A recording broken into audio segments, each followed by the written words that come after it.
ஊருக்கு வெளியில் அமைதியான ஒரு இடம், அங்கே ஒரு ஆசிரமம், அங்கே ஒரு சாமியார். அவர் தினமும் நல்ல போதனைகள்லாம் செய்வார். பல பேர் போய் அங்கேயே சில நாள் தங்கி இருந்து அவர் சொல்கிற அறிவுரைகளை எல்லாம் கேட்டுக்கிட்டு வர்றது வழக்கம். ஒரு தடவை அவரை பார்த்துட்டு போகிறதுக்காக 3 வெளியூர் தம்பதிகள் வந்தாங்களாம். அந்த மடத்திலேயே சாப்பிட்டுக்கிட்டு தங்கியிருந்து அவங்களுடைய போதனைகளை கேட்டுக்கிட்டு போகணுங்கிறது அவங்க நோக்கம். காலையில் குளிச்சுட்டு பூஜையில் உட்காந்தார் அந்த சுவாமி. இவங்களும் குளிச்சுட்டு அந்த பூஜையை பார்க்குறதுக்காக அவர் முன்னாடி வந்து உட்காந்தாங்க. பூஜை ஆரம்பமாச்சு. சம்பிரதாயப்படி அது ரொம்ப நேரம் நடந்துக்கிட்டே இருக்குது. இவங்களுக்கு நல்ல பசி இருந்தாலும் இந்த நேரத்தில் அதை எப்படி வெளியில் காட்டிக்கிறது? பேசாமல் இருந்தாங்க. அந்த சுவாமி பூஜையை முடித்தார். அதுக்கப்புறம் பேச ஆரம்பித்தார். பேச்சு அருமையாக தான் இருந்தது, அமிர்தமாக தான் இருந்தது. இருந்தாலும் இவங்களுக்கு இருக்கிற வயிற்று பசி அது சரியாக கவனிக்க விடலை. அந்த சுவாமியே இதை கவனித்ததா தெரியல. இவங்களுக்கு மனசுக்குள்ளே ஒரு எண்ணம், உள்ளே சாப்பாடு தயாராகிட்டு இருக்கும் போல இருக்குது. இந்த பேச்சு முடிஞ்சது நம்மளை உள்ளே அழைச்சிட்டு போய் சாப்பாடு போடுவாங்கன்னு நினைக்கிறோம் அப்படின்னு இவங்களாம் நினச்சிக்கிட்டாங்க. ஆனால் சுவாமி இதை பற்றி எதுவுமே பேசலை, கண்டுக்கலை. ஒரு அம்மாவால் அதுக்கு மேலே சும்மா இருக்க முடியுமா? முடியல. சாப்பாட்டை கவனிக்கலாமா அப்படின்னு சொல்லி மெதுவாக ஆரம்பித்தாங்க. கவனிக்கலாமே அப்படின்னு உள்ளே அழைச்சிட்டு போனார் சுவாமி. இவங்க ரொம்ப அவசரமாக எழுந்திரிச்சு உள்ளே ஓடினாங்க. அங்கே ஒரு மேஜை மேலே ஒரு கிண்ணம் மூடி இருந்தது. இதுதான் சாப்பாட்டு மேஜை போல இருக்குது, இங்கே சாப்பாடு வந்துடும் அப்படின்னு நினச்சாங்க. உடனே போய் சுற்றி உட்காந்துக்கிட்டாங்க. சுவாமி அந்த கிண்ணத்தை எடுத்து அந்த அம்மா கிட்ட கொடுத்தார். அவங்க அதை வாங்கி மூடியை திறந்து பார்க்குறாங்க. உள்ளே ஒரு சாவி இருக்குது. சரிதான், இது சமையலறை சாவி போல் இருக்குது. அங்கே போய் அதை திறந்து சாப்பாட்டை நாமே எடுத்துக்கிட்டு வந்து இங்கே வச்சுக்கிட்டு சாப்பிட்ணும் போல இருக்குது அப்படின்னு நினச்சாங்க. சாவி இருக்கு இல்லையா, வாங்க பூட்டு நிறையா காட்டுறேன் அப்படின்னு சுவாமி அவங்கள அழைச்சிட்டு போனார், காட்டினார். இவங்க அந்த அறையை ரொம்ப ஆவலோடு திறந்தாங்க. உள்ளே பார்த்தா அங்கே அரிசி, பருப்பு, விதவிதமான காய்கறி எல்லாம் இருக்குது. சமையலுக்கு வேண்டிய மிளகாய், எண்ணெய், பால், தயிர், நெய் இப்படி எல்லாமே இருக்குது. அடுப்பு, விறகு, நெருப்பு போட்டி அது கூட அங்கே இருக்குது. சாப்பாடு தயாராக இருக்கும்னு நினச்சிக்கிட்டு போனால் இப்படி இருக்குதே அப்படின்னு சொல்லி அதை பார்த்ததும் ரொம்ப சோர்ந்து போட்டாங்க அவங்க. சுவாமி, என்ன இது சாப்பாடு இல்லையா அப்படின்னாங்க. அதுதான் சாப்பாட்டுக்கு வேண்டிய எல்லாம் இங்கே இருக்குதே. அடுப்பு மூட்டி நீங்கள் தான் அவங்கவுங்க ருசிக்கு தகுந்த மாதிரி சமைச்சிக்கணும். இந்த சன்னியாசிக்கு எப்படி சமைக்க தெரியும் அப்படின்னு கேட்டார் சுவாமி. சாப்பாடு தயாராக இருக்கும்னு நாங்கள் எதிர்பார்த்தோம் அப்படின்னாங்க. நீங்கள் இப்படி சொல்லுவீங்கன்னு நானும் எதிர்பார்த்தேன். இது வரைக்கும் நான் எவ்வளவோ தத்துவம்லாம் எடுத்து சொன்னேன். எல்லாத்தையும் விட இதுதான் அனுபவபூர்வமான தத்துவம். ஆண்டவன் நமக்கு நல்ல மனசை கொடுத்துருக்குறான், நல்ல வாய்ப்புகளையும் தந்திருக்கிறான். அதையெல்லாம் பயன்படுத்திக்கக்கூடிய மூளையையும் சிந்தனையையும் கொடுத்துருக்குறான். அதனால் அடுப்பை தான் நீங்கள் மூட்டணும். அடுப்பை நீங்கள் தான் மூட்டணும். உங்களுக்கு உகந்ததை நீங்கள் தான் சமைச்சு ருசித்து அனுபவிக்கணும். ஆண்டவனே அதை செஞ்சுக்கிட்டு இருக்க மாட்டான் அப்படின்னாராம் அந்த சுவாமி. நம்முடைய வாழ்க்கையில் பல நல்ல பலன்களை பெறுறதுக்கு நாம் தான் முயற்சி பண்ணணும். அதுக்குரிய சூழ்நிலையை தான் ஆண்டவன் கொடுப்பானே தவிர அதை விளக்கிறதுக்காக தான் அந்த சுவாமி அப்படி செஞ்சு காட்டியிருக்கிறார். இது ஒரு பெரியவர் இப்படி ஒரு விளக்கம் கொடுத்தார். அதுக்கப்புறம் அந்த 3 தம்பதிகளும் தெளிவடைஞ்சுட்டாங்களாம். நாம் தெளிவடைகிறது எப்போங்கிறது தான் தெரியல அப்படின்னு பல பேர் இதை கேட்டுட்டு சொல்லிகிட்டு இருக்கிறாங்க. இந்த கதையை நம்முடைய நண்பர் ஒருத்தர்கிட்ட சொன்னேன். அந்த நண்பர் ரொம்ப சந்தோஷப்பட்டார். நீங்கள் சொல்கிறது கரெக்டு சார், ஆனால் நான் அதை விட ஒரு படி மேலே சார். எனக்கெல்லாம் அரிசி, பருப்பு இருக்கிற ரூம் எதுன்னு கையை காட்டிட்டா போதும். உடனே கிண்ணத்துலேருந்து சாவியை எடுத்து கொடுக்கணுங்கிற அவசியம்லாம் இல்லை எனக்கு. அப்புறம் எப்படி ரூமை திறந்துருவீங்க அப்படின்னு கேட்டேன். பூட்டை உடச்சி திறந்துருவேன், அதுதான் எனக்கு பழக்கம் அப்படிங்கிறார். ஒரு வயசான அம்மா தெரு வழியாக போயிட்டு இருந்தாங்க. அவங்க கையில் எண்ணத்தையோ வச்சுக்கிட்டு அதை அடிக்கடி பார்த்துக்கிட்டே இருந்தாங்க. ஒருத்தன் மெதுவாக அவங்கக்கிட்ட போய் கையில் இருக்கிறது என்ன அப்படின்னு எட்டி பார்த்தா அவங்க கையில் 4 பல் இருந்துதான். இவன் ஆச்சரியமாக அந்த அம்மாவை பார்த்தான். ஏம்மா, உனக்கு என்ன பைத்தியமா? ஏது இந்த பல்? இதை என்னத்துக்காக கையில் வச்சுக்கிட்டு அலைஞ்சிக்கிட்டு இருக்கிற அப்படின்னு கேட்டிருக்கான். அதுக்கு அந்த அம்மா விவரம் சொல்ல ஆரம்பித்தாங்களாம். இதை பாருப்பா, எனக்கு ஒரு மகன் இருந்தான். அவனை ரொம்ப செல்லமாக வளர்த்தேன். அவனை தரையிலேயே நடக்க விடுறதில்ல, எப்பவும் தூக்கி வச்சுக்கிட்டு இருப்பேன். அவன் நல்லா பெரியவனாகி பள்ளிக்கூடம் போகிறப்ப கூட அவன் புஸ்தக மூட்டையை நான் தான் சுமந்துக்கிட்டு போவேன். பார்க்குறவங்க கூட கேலி பண்ணுவாங்க, ஏம்மா படிக்க போகிறது நீயா உன் பிள்ளையான்னு கேட்பாங்க. அவன் இன்றைக்கி எவ்வளவோ பெரிய மனுஷன் ஆகிட்டான். வெளிநாட்டில் பெரிய உத்தியோகத்தில் இருக்கான். சமீபத்தில் இங்கே வந்துட்டு போனான். ஒரு நாள் ஏதோ கோபத்தில் என்ன அரைஞ்சுட்டான். அப்போ இந்த 4 பல்லும் கீழே விழுந்துட்டுது. இன்னமும் கூட விழுந்திருக்கும், ஆனால் பல்லு தான் இல்லை. என் புள்ள அரைஞ்சதுனால விழுந்த பல்லு இல்லையா அது அதனால் இதை எப்பவும் என் கையிலேயே வச்சுக்கிட்டு ஆசையோடு பார்த்துக்கிட்டு இருக்கிறேன். அவன் தான் வெளிநாட்டுக்கு போட்டான், அவனை பார்க்க முடியாத ஏக்கத்தை நான் இந்த பல்லை பார்த்து போக்கிக்கிறேன் அப்படின்னு நாங்களாம் அந்த அம்மா. இந்த கதை எதுக்காகன்னா, தாய் அன்பு அப்படிங்கிறது எப்படிப்பட்டதுங்கிறத புரிஞ்சுக்கிறதுக்காக. கல்யாணம் ஆனதுக்கப்புறம் தாயை மறந்து விட்றவங்க எத்தனை பேர் இந்த உலகத்தில்? அவங்க காதில் வேணுங்கிறதுக்காக தான் இந்த தகவல். ஆனால் ஒரு விஷயம் மட்டும் நல்லா புரிஞ்சுக்கணும், தாயை மதிக்க தெரிஞ்சவங்க தான் இன்றைக்கி வாழ்க்கையில் எல்லா விதத்துலேயும் முன்னுக்கு வந்திருக்கிறாங்க. வேணும்னா விசாரித்து பார்த்துக்குங்க. இன்னொரு அம்மா இருந்தாங்க, அவங்க தினமும் ஒரு கோயிலுக்கு வருவாங்க. சாமியை பார்த்து, கடவுளே நான் இறந்து போனால் நரகத்துக்கு போகணும் அப்படின்னு வேண்டிக்குவாங்களாம். எல்லோரும் சொர்க்கத்துக்கு போகணும்னு தானே கடவுள்கிட்ட வேண்டிக்குவாங்க. இந்த அம்மா தினம் நான் நரகத்துக்கு போகணும் அப்படின்னு வேண்டிக்கிறாங்க. அங்கேருந்து அர்ச்சகருக்கு இது சந்தேகம். ஒரு நாள் அதை நேரடியாகவே அவங்கக்கிட்ட கேட்டுவிட்டார். அதுக்கு அந்த அம்மா பதில் சொன்னாங்களாம், ஐயா, எனக்கு கல்யாணம் ஆகி ரொம்ப நாள் வரைக்கும் குழந்தை பாக்கியம் இல்லாமல் இருந்தது. கோயில் குளம் எல்லாம் சுற்றி வந்தேன். ரொம்ப நாள் கழித்து ஒரு குழந்தை பிறந்தது, ஆண் குழந்தை. அவனை நான் ரொம்ப செல்லம் கொடுத்து வளர்த்தேன். அதோட விளைவு என்ன ஆச்சுன்னா, அவன் ரொம்ப மோசமாக ஆகிட்டான். கெட்ட பழக்க வழக்கம்லாம் கற்றுக்கிட்டான். அவன் இறந்து போனால் நிச்சயம் அவனுக்கு நரகம்தான் கிடைக்கும். அந்த அளவுக்கு கெட்டவன் அவன். அப்படிப்பட்ட காரியங்கள்லாம் பண்ணிகிட்ருக்கான், எனக்கு தெரியும். இவனுக்காக நரகத்தில் கூட யாரும் தயவு காட்ட மாட்டாங்க, தாட்சண்யம் காட்ட மாட்டாங்க. அதனால் இவனுக்கு முந்தி நான் இறந்து நரகத்துக்கு போயிட்டா அங்கே இவனை கவனிச்சிக்கலாமே, இவனுக்கு பணிவிடை செய்யலாமேன்னு பார்க்குறேன் அப்படின்னு நாங்களாம். அதனால தான் நான் நரகத்துக்கு போகணும்னு தினம் ஆண்டவனை வேண்டிகிட்டு இருக்கிறேன் அப்படின்னு கண்கலங்கி அந்த அம்மா சொன்னாங்களாம். அதுதான் தாய் உள்ளம்ங்கிறது. தாயின் பெருமையை சரியாக உணர்ந்துட்டா அவங்களுக்கு எப்பவும் எந்த கஷ்டமும் வராது. இது ஏதோ உபதேசத்துக்காக சொல்கிற வார்த்தை இல்லை, உண்மையான வார்த்தை. இந்த விவரத்தையெல்லாம் நண்பர் ஒருத்தர்கிட்ட சொல்லிக்கிட்டு இருந்தேன். அவர் கொஞ்ச நாள் கழித்து என்னை தேடி வந்தார். அவர் கையிலேயும் 4 பல் வச்சுருந்தார். என்னங்க ஆச்சு, ஏதுங்க இந்த பல் அப்படின்னு விசாரித்தோம். உங்கள் உபதேசத்தை கேட்டுவிட்டு இந்த உலகத்தில் எல்லாரையும் தாயாக நினைக்க ஆரம்பிச்சிட்டேன். ஒரு அம்மாவை கடத்தரில் பார்த்து தாயேன்னு கூப்பிட்டேன். அவங்க உடனே பலார்னு என்னை அரைஞ்சிட்டாங்க. பல் விழுந்துட்டுது. அதை தான் பொறுக்கி எடுத்துக்கிட்டு நேராக உங்களை தேடி வந்துக்கிட்டு இருக்கிறேன்னார். தாயேன்னு தானே கூப்பிட்டீங்க, அதுக்கு ஏன் அரைஞ்சாங்க அப்படின்னு கேட்டோம். நான் தாயேன்னு கூப்பிட்டது அவங்க காதில் நாயேன்னு விழுந்துட்டு தான், அதுதான் இப்படி ஆயிட்டுது அப்படின்னார். இயேசுநாதர்கிட்ட ஒருத்தர் கேட்டாராம், இயேசுவே என்னை எவ்வளவு நேசிக்கிறீர்கள் அப்படின்னு. அவர் தன்னுடைய 2 கைகளையும் அகல விரித்து இவ்வளவு என்று சொல்லி சிலுவையில் உயிர் நீத்தார் அப்படின்னு சொல்லுவாங்க. அதாவது அந்த நேசிப்புக்கு எல்லை கிடையாது, அதே போல் மன்னிப்புக்கும் எல்லை கிடையாது. இது இயேசுநாதர் சொல்லி கொடுத்த ஒரு பாடம். இயேசுனுடைய சீடர்களில் ஒருத்தன் பீட்டர், அவன் ஒரு நாள் இயேசுநாதர்கிட்ட கேட்டிருக்கான், இயேசுவே நான் என்னுடைய தம்பிக்கிட்ட அடிக்கடி சண்டை போட்டுக்கிட்டு இருக்கிறேன், என்னுடைய சகோதரன் கூட. அவனை நான் எத்தனை தடவை மன்னிக்கிறது? ஏற்கனவே 7 தடவை அவனை மன்னிச்சுட்டேன் அப்படின்னு சொல்லியிருக்கிறான். அப்போது இயேசு சொன்னாராம், மன்னிக்கிறதுக்கு எத்தனை தடவைங்கிற கணக்கெல்லாம் கிடையாது. எத்தனை தடவை உன்னுடைய சகோதரன் உன்னை கோபப்படுத்துகிறானோ அத்தனை தடவை நீ மன்னிக்கிறதுக்கும் தயாராக இருக்கணும், அதுதான் அப்படின்னு சொன்னாராம். அப்போ இவனுக்கு ஒன்றும் புரியல, இது என்ன அவன் தப்பு பண்ணிக்கிட்டே இருப்பான், நாம் மன்னிச்சுக்கிட்டே இருக்கிறதா அப்படிங்கிறது மாதிரி குழப்பமாக இருந்திருக்கிறான். அப்போது இயேசுநாதர் தன்னுடைய சீடன் பீட்டர்கிட்ட ஒரு கதை சொன்னாராம். அந்த கதை இன்றைக்கு நாம் எல்லாரும் சிந்தித்து பார்க்க வேண்டிய ஒரு கதை. அதாவது மன்னிப்பை விரும்புகிறவர்கள் மன்னிக்கவும் தயாராக இருக்க வேண்டும் அப்படிங்கிறது தான் அந்த கதையினுடைய தத்துவம். அந்த இயேசுநாதர் சொன்ன கதை என்னென்னா, ஒரு மன்னர் இருந்தார். அவர் ஒரு நாள் அரண்மனையில் உட்காந்து கணக்கு வழக்குகள்லாம் பார்த்துக்கிட்டு இருந்தார். நம்ம அரண்மனையிலேருந்து யார் யார் அரசாங்க கடன் வாங்கியிருக்கிறாங்க, யார் யார் திருப்பி செலுத்தியிருக்கிறாங்க அப்படிங்கிற விவரத்தையெல்லாம் பார்த்துக்கிட்டு இருந்தார். அப்போ தான் புரிஞ்சுது, அந்த அரண்மனையில் வேலை செய்கிற ஒருத்தனே அரசாங்க கடன் வாங்கியிருக்கிறான். எவ்வளவு? 10,000 பொற்காசுகள் வாங்கியிருக்கான் கடன்.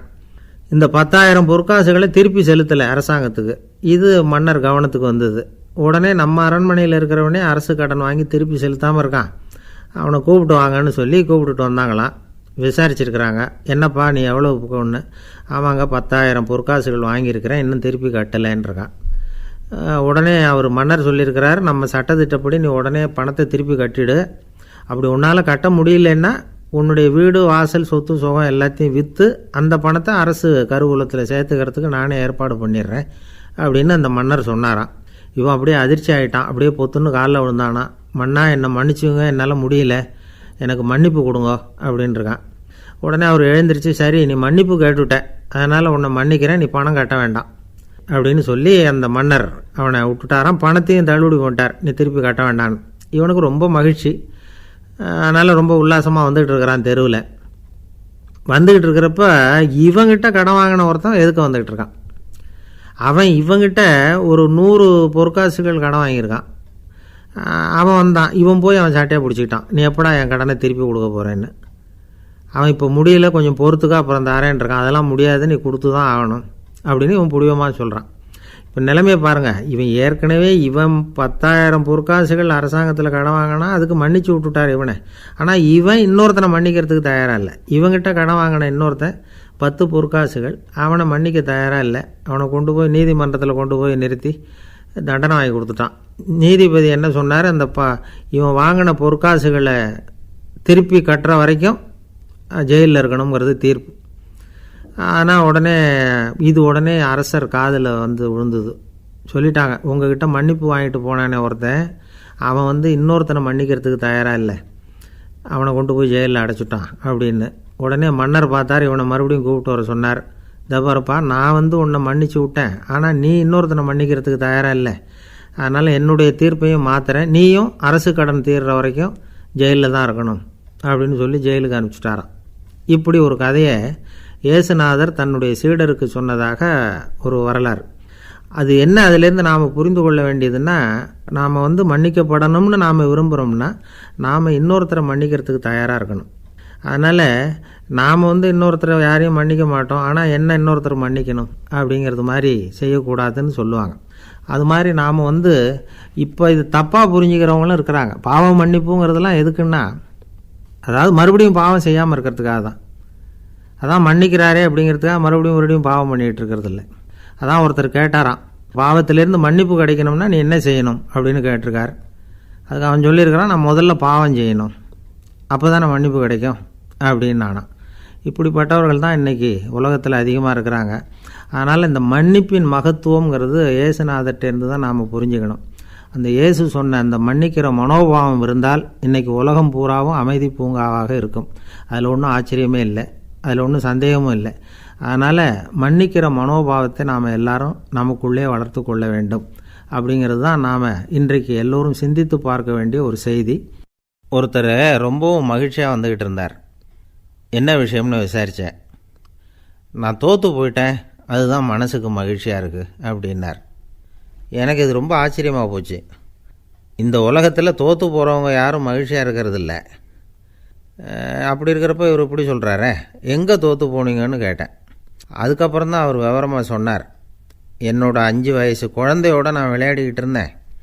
அந்த விளையாட்டில் என் குழந்தை ஜெயிச்சு விட்டுது, நான் தோற்று போயிட்டேன் அப்படின்னார் ரொம்ப உற்சாகமாக. நான் யோசித்து பார்த்தேன். அதாவது நாம் சின்ன குழந்தையாக இருக்கிறப்போ எந்த விளையாட்டில் கலந்துக்கிட்டாலும் அதில் நாம் தான் ஜெயிக்கணும்னு ஒரு வெறி நமக்குள்ளே இருக்கும். நம்மளை எதிர்த்து விளையாடுறவர் நல்லவரா கெட்டவரா, பெரியவரா சின்னவரா அப்படிங்கிறதெல்லாம் முக்கியம் கிடையாது. அவர் தோற்று போகணும், நாம் ஜெயிக்கணும், அதுதான் முக்கியம். எதிரியை சந்தோஷப்படுத்த விளையாடுகிற கலை அப்போ நமக்கு தெரியறதில்ல. வாழ்க்கையில் ஒரு பக்குவம் வந்ததுக்கு அப்புறம் வெற்றி பெறணுங்கிற மன அழுத்தம் போயிடுது.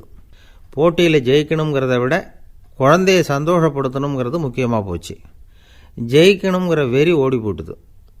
ஒரு குழந்தையாக இருந்தப்போ நம்ம வளர்ச்சிக்கு உதவிய வெறி பெரியவனானதுக்கு பிறகு நமக்கு எதிரியாக மாறுது.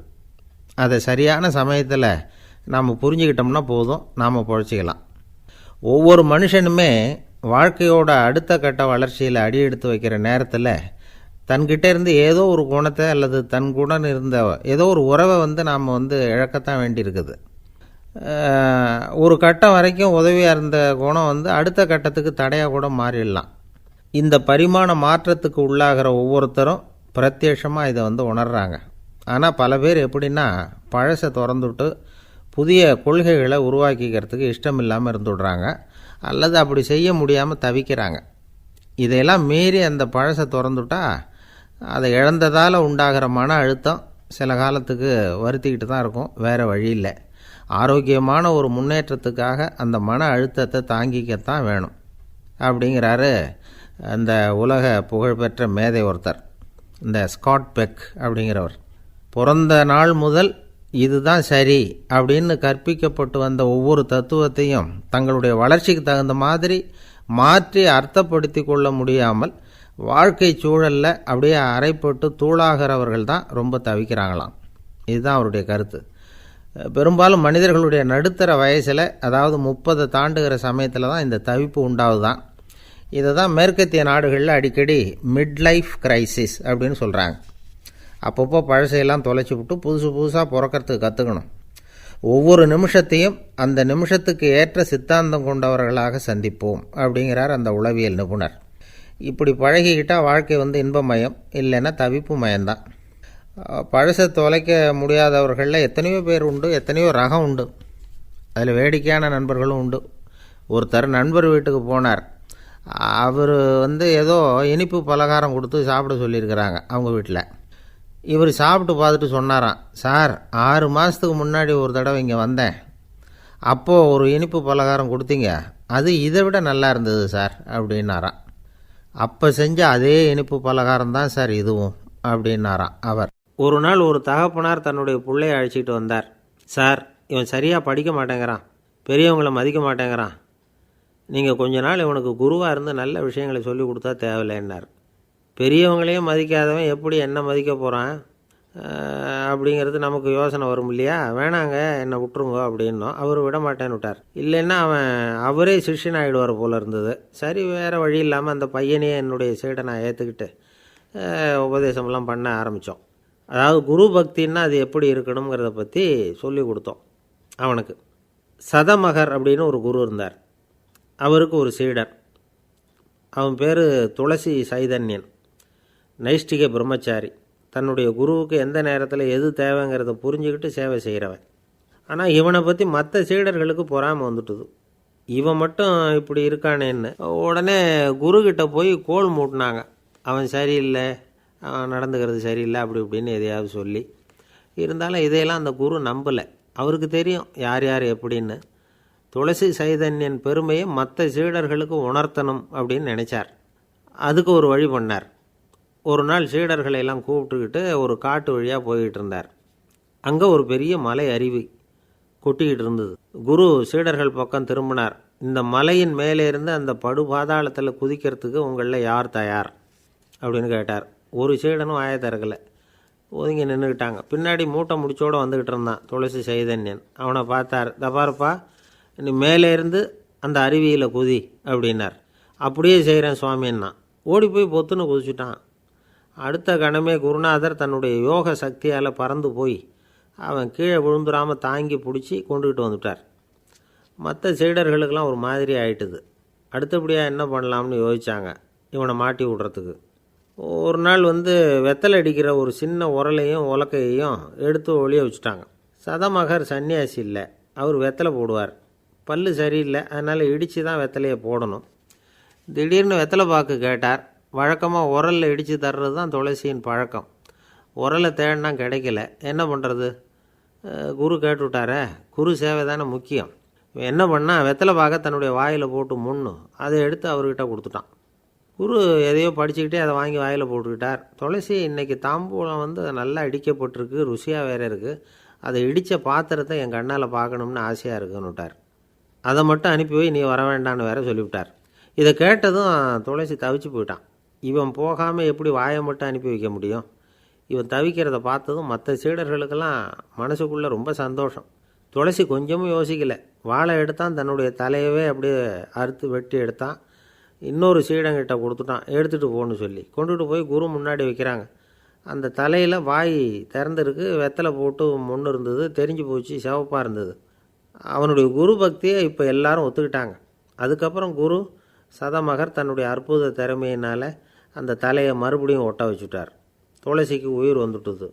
இப்படி ஒரு பெரிய கதை உண்டு. அதாவது துளசி சைதன்யன் அவனுடைய குரு பக்தி எப்படி அப்படின்னு கேட்டோம். ரொம்ப அபாரம் அப்படின்னு அந்த பையன் அடக்கமாக, சும்மா விளையாட்டுக்காக தான் அப்படி அவங்ககிட்ட கேட்டோம். ஏன்பா உன்னுடைய குரு பக்தியை என்கிட்ட காட்டுறதுக்கு உன்னோட கழுத்தை நீயே அறுக்கணும்னு நான் சொன்னால் அதை நீ செய்வியா அப்படின்னு கேட்டோம். என்னுடைய கழுத்தை நானே அறுக்க வேண்டிய அவசியம் இல்லை சார் அப்படின்னா அவன். ஏண்டான்னு, அதே காரியத்தை தான் இனிமேல் நீங்கள் தினமும் செய்ய போகிறீங்களே சார் அப்படிங்கிறான். ஆசைப்படுறதில்ல தப்பு இல்லை, ஆனால் அந்த ஆசை தேவைக்கு தகுந்த மாதிரி இருக்கணும். தேவைக்கு மீறிய ஆசைகள் இருக்குது பாருங்கள், அது தேவையில்லை.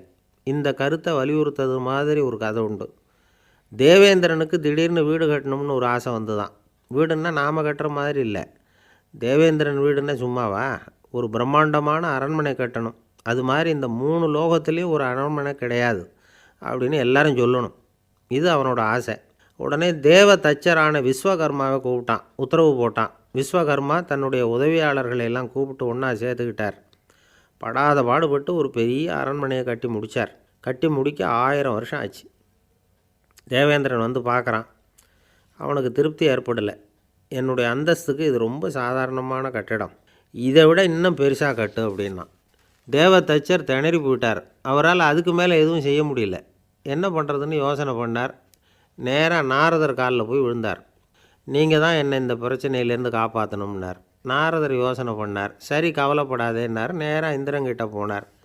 இந்திரன் வந்து நாரதரை பார்த்த உடனே வாங்கன்னு கூட்டிகிட்டு போய் அரண்மனையை காட்டினான். இது மாதிரி ஒரு அரண்மனையை நீங்கள் வேறு எங்கேயாவது பார்த்துருக்குறீங்களா அப்படின்னு ரொம்ப பெருமையாக கேட்டான். நான் பார்த்ததில்லை, ஆனால் என்னை விட வயசில் மூத்தவர் மகரிஷி லோமேசர், அவர் ஒரு வேளை பார்த்துருக்கிறாரோ என்னமோ அப்படின்னார். உடனே அவரை மனசில் நினச்சி தியானம் பண்ணினார். அடுத்த கணம் லோமேசர் அங்கே வந்தார். இடையில் ஒரு சின்ன துண்டு, கையில் ஒரு கமண்டலம், தலையில் ஒரு பாய், அவ்வளவுதான் அவர்கிட்ட இருந்தது. எதுக்காக தலையில் எந்த பாய் அப்படின்னு கேட்டான் இந்திரன்.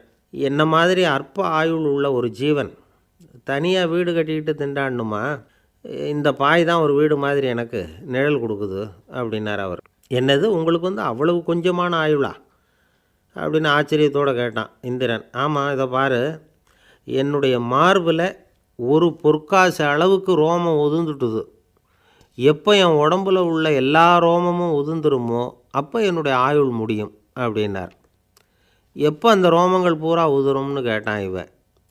ஒரு பிரம்மா மறைஞ்சதும் ஒரு ரோமம் உதிரும். என் உடம்புல உள்ள ரோமங்களின் எண்ணிக்கை எவ்வளவோ அவ்வளவு பிரம்மாக்கள் தோன்றி அவங்க ஆயுள் முடியும் பொழுது என் உடம்புல உள்ள ரோமங்கள் பூரா உதிரும் அப்படின்னார். அப்படின்னா ஒரு பிரம்மாவோட ஆயுள் எவ்வளவு காலம்னு கேட்டான். ஒரு பிரம்மாவுக்கு 100 தேவ வருஷம். ஒவ்வொரு தேவ வருஷத்துக்கும் 365 தேவ நாள். ஒவ்வொரு தேவ நாள்லேயும் ஒன்றை மாதிரி 14 இந்திரர்கள் தோன்றி மறைகிறாங்க அப்படின்னு மகரிஷி லோமேசர் சொல்கிறார். இதை கேட்டதும் இந்திரன் ஆடி போயிட்டான். அவ்வளவு ஆயுள் உள்ள இவரே அற்ப ஆயுள்னு சொல்கிறார். நான் என்னுடைய ஆயுளை பெருசாக நினச்சிக்கிட்டு பிரம்மாண்டமான அரண்மனை கட்டணும்னு ஆசைப்படுறேனே அப்படின்னு நினச்சான். எனக்கு வீடு கட்டின வரைக்கும் போதும்னு விட்டான். அதனால் நாமெல்லாம் நம்முடைய தேவைக்கு தகுந்த மாதிரி ஆசைப்படுறது தான் நியாயம். ஆனால் அப்படியே நடந்துக்கிறோம். மனுஷன் வந்து கடவுளையே ஏமாற்றி காசு வாங்கிறதுக்குள்ள ஆசைப்படுறான். ஒருத்தன் கடவுளை நினச்சி தவம் இருந்தான். கடவுள் நேரில் வந்தார். தேவலோகத்தில் ரூபாய்க்கெல்லாம் என்ன மதிப்புன்னு கேட்டான். அங்கெல்லாம் ரூபாய்ங்கிறது உங்கள் பணத்தில் 1 கோடி ரூபாய்க்கு சமம். அதாவது தேவலோகத்தில் 1 ரூபான்னா இங்கே 1 கோடி ரூபா. அது மாதிரி எங்களுக்கு ஒரு நாளுங்கிறது உங்கள் கணக்கில் 1 கோடி வருஷத்துக்கு சமம் அப்படின்னார் கடவுள். அப்படின்னா எனக்கு நீங்கள் அதிகமாக எதுவும் தர வேணாம், உங்கள் கணக்குப்படி ஒரே 1 ரூபா கொடுங்க, அது போதும்னா இவன் ரொம்ப சாமர்த்தியமாக. கடவுள் யோசனை பண்ணார். அது ஒன்றும் கஷ்டம் இல்லை, 1 ரூபா தானே கேட்குற, கொடுத்துட்றேன். ஆனால் இப்போ வரும்பொழுது நான் எடுத்துக்கிட்டு வரல, எங்கள் கணக்குப்படியே 1 நாள் பொறுத்துக்க பணத்தோடு வந்துடுறேன் அப்படின்னு சொல்லிவிட்டு பறந்து போயிட்டார். இந்த உலகத்தில் எல்லாருக்கும் மகிழ்ச்சி தரக்கூடிய ஒரு பொருள் எது?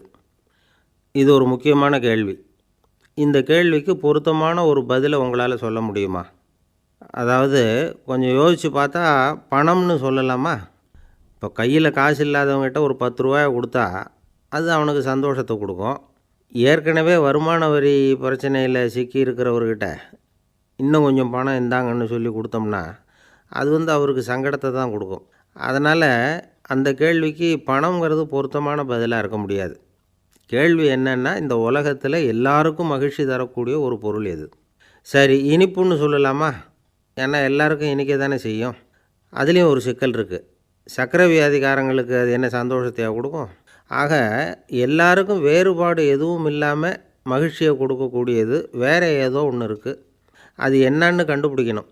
அதுதான் இன்றைக்கி தகவல். இப்போ அதை கண்டுபிடிக்கணும்னா இந்த கதையை கேட்கணும். அது என்ன கதைன்னா, ஒரு ஊரில் ஒரு ராஜா இருந்தார். அவருக்கும் இதே சந்தேகம் வந்துட்டுது. அதாவது எல்லாருக்கும் இன்பம் தரக்கூடிய பொருள் எது அப்படின்னு. இதுக்கு பதில் தெரிஞ்சுக்கிறதுக்கு ஆசைப்பட்டார். சரி, அதுக்கு என்ன செய்யலாம்னு யோசனை பண்ணார். நாட்டு மக்களுக்கு பகிரங்கமாக ஒரு அறிவிப்பு கொடுத்தார். நம்ம நாட்டு மக்கள் இன்பம் தரக்கூடிய பொருள் எதுன்னு நினைக்கிறாங்களோ அதை கொண்டுக்கிட்டு வந்து அரண்மனையில் உள்ள கண்காட்சி மண்டபத்தில் வைக்கலாம். அப்படி அவங்க வைக்கிற பொருள்களில் எது எல்லாருக்கும் இன்பம் தரக்கூடியதாக இருக்குமோ அதை வச்சவருக்கு 1000 பொற்காசுகள் பரிசு அப்படின்னு அறிவிப்பு கொடுத்துட்டார். ஜனங்கள் இந்த அறிவிப்பை கேட்டாங்க. அதுக்கப்புறம் சும்மா இருப்பாங்களா? 1000 பொற்காசுன்னா சும்மாவா? அவங்க கையில் என்னென்ன கிடைச்சதோ அதையெல்லாம் கொண்டாந்து அரண்மனை காட்சி மண்டபத்தில் வச்சுட்டாங்க. அதுக்கப்புறமா ராஜா அங்கே வந்தார். ஒவ்வொன்றா பார்த்துக்கிட்டே வந்தார். முதல்ல ஒரு குயில் இருந்தது, இனிமையாக பாடக்கூடிய குயில். இந்த குயிலோட இன்னிசை எல்லாருக்கும் இன்பம் தரக்கூடியது தான். இருந்தாலும் காது கேட்காதவங்களுக்கு இந்த இசை எப்படி இன்பம் தர முடியும்? அதனால் இது சரியில்லைன்னு விட்டார். அடுத்தபடியாக போனார். அங்கே என்ன வச்சுருக்குறாங்கன்னு பார்த்தா ஒரு அழகான மயில் அங்கே தோகை விரித்து ஆடிக்கிட்டு இருக்குது. இந்த மயிலோட ஆட்டம் மனசுக்கு இன்பம் தரக்கூடியது தான். இருந்தாலும் பார்வை இல்லாதவங்க இந்த ஆட்டத்தை பார்த்து ரசிக்க முடியுமா? முடியாது. அதனால் இதுவும் சரியில்லை அப்படின்னு சொல்லிவிட்டார். அதுக்கு அடுத்தபடியாக போனார். பல வகையான இனிப்பு பண்டங்களை வச்சுருந்தாங்க. பார்த்தார், வயசானவங்களுக்கும் நோயாளிகளுக்கும் இது இன்பம் தராது, துன்பம்தான் கொடுக்கும் அப்படின்னார். இப்படி ஒவ்வொன்றா பார்த்துக்கிட்டே போகிறார். அழகான மலர்கள், கனிகள், ஓவியங்கள் எதுவுமே பொருத்தமாக தெரியல. சகல பேருக்கும் இன்பம் தரக்கூடிய வகையில் எதுவும் இல்லை. கடைசியாக வந்தார். அங்கே ஒரு களிமண் பொம்மை இருந்தது. அது என்ன பொம்மை தெரியுமா? பசியால் வாடி இருக்கிற ஒருத்தருக்கு ஒரு அம்மா இனிமையாக பேசிக்கிட்டு சோறு போடுறது மாதிரி அந்த பொம்மையை செஞ்சுருந்தாங்க. அதுக்கு கீழே அன்பு அப்படின்னு எழுதியிருந்தது. ராஜா பளிச்சுன்னு ஒரு முடிவுக்கு வந்தார். அந்த பொம்மையை செஞ்ச சிற்பியை வரவழைச்சார், பரிசு கொடுத்தார். அன்பு ஒன்று தான் எல்லாருக்கும் இன்பம் அளிக்கக்கூடிய பொருள். காது கேட்காதவங்களும் அதை கேட்க முடியும், பார்வை இல்லாதவங்களும் அதை பார்க்க முடியும், குழந்தைகளும் அதை உணர முடியும் அப்படின்னு அதுக்கு விளக்கம் கொடுத்தார் அந்த மன்னர். இந்த உலகத்தில் எல்லாருக்கும் மகிழ்ச்சி தரக்கூடிய ஒரு பொருள் அன்பு தான். அதை புரிஞ்சுக்கிட்டு தான் சில கணவன்மார்கள் மனைவி பேரில் ரொம்ப அன்பை காட்டிக்கிறது வழக்கம். ஒரு வீட்டு வாசப்படி பக்கமாக மழைக்கு ஒதுங்கினார் ஒருத்தர். மழை தூறிக்கிட்டு இருந்தது, இருட்டு நேரம். அந்த வீட்டில் இருந்தவர், இன்றைக்கி ராத்திரி வேணும்னா இங்கேயே தங்கிட்டு காலையில் போங்க அப்படின்னார். உடனே இவர் சொன்னார், ரொம்ப நன்றிங்க, ஒரு 10 நிமிஷத்தில் இதை வந்துவிடுறேன் அப்படின்னு சொல்லிவிட்டு எங்கேயோ ஓடினார். 10 நிமிஷம் கழித்து திரும்பி வந்தார். ஆமாம், எங்கே போயிட்டு வந்தீங்கன்னு கேட்டார் வீட்டில் இருந்தவர். நேராக எங்கள் வீட்டுக்கு போய் மனைவிக்கிட்ட இன்றைக்கி ராத்திரி இங்கேயே தங்கிக்கிறேன்னு சொல்லிவிட்டு வந்துவிட்டேன் அப்படின்னார் அவர். அன்பில் இது ஒரு ரகம். அரேபிய நாடு, அங்கே ஒரு ஆட்சி தலைவர். அரேபிய நாட்டு ஆட்சி பொறுப்பை ஏற்றுக்கிட்டவர். அவர் ஆட்சி பொறுப்பை ஏற்றுக்கிட்ட பிறகு ஒரு நாள் ஒரு தெருவில் நடந்து போய்கிட்டு இருந்தார். அவர் தோளில் ஒரு பெரிய துணி மூட்டை, அதை சுமந்துக்கிட்டு கடத்தெருவை நோக்கி அவர் போய்கிட்டு இருக்கிறார். வழியில் அவரை சந்தித்தார் உமர். அவர் கேட்டார், கலீஃபா அவர்களே, எங்கே புறப்பட்டுட்டீங்க அப்படின்னு கேட்டார்.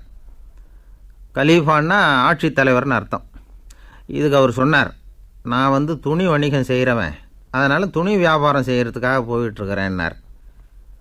நீங்கள் இப்போ இந்த நாட்டுக்கு ஆட்சி தலைவர், ஆட்சி பொறுப்பில் இருக்கிறீங்க, நீங்கள் வியாபாரம் செய்ய போட்டால் அரசு பணிகளை செய்கிறது யார் அப்படின்னு கேட்டார் அவர். நான் அரசு பணிகளை மட்டுமே செஞ்சுக்கிட்டு இருந்தால் என் குடும்பத்தை காப்பாற்றுறது யார் அப்படின்னு கேட்டார் அவர்.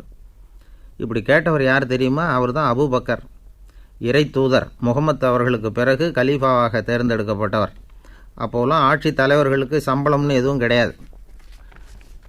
இந்த பிரச்சனையை எப்படி தீர்க்கிறதுன்னு யோசனை பண்ணார் உமர். அபு உபைதா அவர்கள்கிட்ட அழைச்சிட்டு போனார்.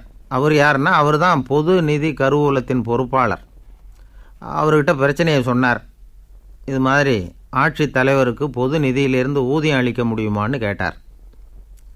பொது நிதி விதிகளின்படி அதுக்கு சாத்தியம் இல்லைன்னு சொல்லிவிட்டார் அவர். சரி, வேறு ஏதாவது வழி இருக்குதான்னு கேட்டார் உமர். அபு உபைதா கொஞ்சம் யோசனை பண்ணி பார்த்தார். அப்புறமா சொன்னார், மக்காவிலிருந்து மதீனாவுக்கு குடிபெயர்ந்து வந்த அகதிகளுக்கு நிதி உதவி அளிக்கிறதுக்கு விதிகளில் இடம் இருக்குது.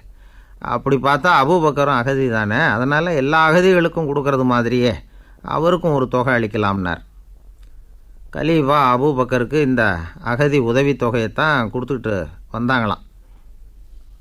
குடும்ப செலவுக்கு அது போதுமானதாக இல்லை. இருந்தாலும் கலீஃபாங்கிறதுக்காக மற்ற அகதிகளை விட அதிகமாக தொகையை பெற அவர் விரும்பலை. மார்பு பக்கம் கிழிஞ்சிருந்த ஒரு மேலாடையை தான் அவர் அணிஞ்சிருந்தார். அவருடைய துணைவியார் அஸ்மா அவங்க ஒரு நாள் தேன் அருந்த ஆசையாக இருக்குன்னாங்களாம்.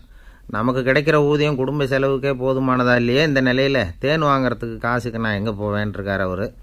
கொஞ்ச நாள் கழித்து அவங்க ஒரு தொகையை அவர்கிட்ட கொடுத்து தேன் வாங்கிட்டு வர சொன்னாங்களாம். இவருக்கு ஆச்சரியம், ஏது இந்த பணம்னு கேட்டிருக்காரு. நீங்கள் தினமும் குடும்ப செலவுக்காக கொடுத்துக்கிட்டு வந்த பணத்தில் கொஞ்சம் கொஞ்சமாக மிச்சப்படுத்தி வச்சேன்னாங்களாம். அபூபக்கர் அந்த பணத்தை எடுத்துக்கிட்டு நேராக பொது நிதி கருவூல பொறுப்பாளர்கிட்ட போனார். இந்த பணத்தை பொது நிதியில் சேர்த்துருங்க, இது அதிகப்படியாக எனக்கு தரப்பட்டு வந்த ஊதியம், அடுத்த மாதத்துலேருந்து இந்த தொகையை குறைச்சிங்கன்னு வேற சொல்லிவிட்டாராம். பசியை தணிக்க தேவையான அளவு உணவு, ஒரு ஜோடி உடை, இதை தவிர கூடுதலாக மக்கள் பொது நிதியிலிருந்து வாங்கிக்கிறதுக்கு என் குடும்பத்தாருக்கு உரிமை இல்லை அப்படின்னு சொல்லி கண்டிப்பாக சொல்லிவிட்டாராம். அவர் வாங்கிட்டு வந்த அந்த குறைந்த ஊதியம் கூட அவர் மனசை உறுத்திக்கிட்டே இருந்தது. கடைசி நேரம் அவர் தம்முடைய மகள் ஆயிஷா அவர்களை அழைச்சார். மகளே, இதுவரைக்கும் பொது நிதியிலிருந்து நான் வாங்கிட்டு வந்த தொகை என்னுடைய இதயத்தில் பாரமாக அழுத்திக்கிட்டு இருக்கு. என் தோட்டத்தை விற்று அதில் வர்ற பணத்திலேருந்து நான் இதுவரைக்கும் வாங்கிட்டு வந்த ஊதிய தொகையை கணக்கு போட்டு பொது நிதியில் சேர்த்துடு அப்படின்னாராம். பதவி ஏற்கிறதுக்கு முன்னாடி தன்கிட்ட இருந்ததை விட இப்போ கூடுதலாக என்ன சொத்து இருக்குன்னு பார்த்துருக்கார். ஒரு ஒட்டகம், ஒரு கோப்பை, ஒரு பணியாள், இதையும் அடுத்தபடியாக கலீஃபாவா வர்றவர்கிட்ட ஒப்படைச்சிருங்க அப்படின்னு விட்டாராம். அதே மாதிரி அடுத்து வந்த உமர்கிட்ட ஒப்படைச்சாங்க. அப்போ உமர் சொன்னாராம், அபூபக்கரே, இந்த முன்மாதிரியால் உங்களுக்கு பிறகு இந்த ஆட்சி பொறுப்பை ஏற்கிறவர்களை பெரும் நெருக்கடிக்கு ஆளாகி விட்டீங்க அப்படின்னு சொல்லி ரொம்ப கண் கலங்கினாராம். கடைசியாக அபூபக்கர் தன்னுடைய குடும்பத்தாருக்கு விட்டு சென்ற சொத்து ஒரு படுக்கை விரிப்பு, ஒரு போர்வை, அவ்வளவுதான். இது சிந்திக்க வேண்டிய ஒரு செய்தி. ஒரு ஊரில் ஒரு மன்னர் இருந்தாராம்.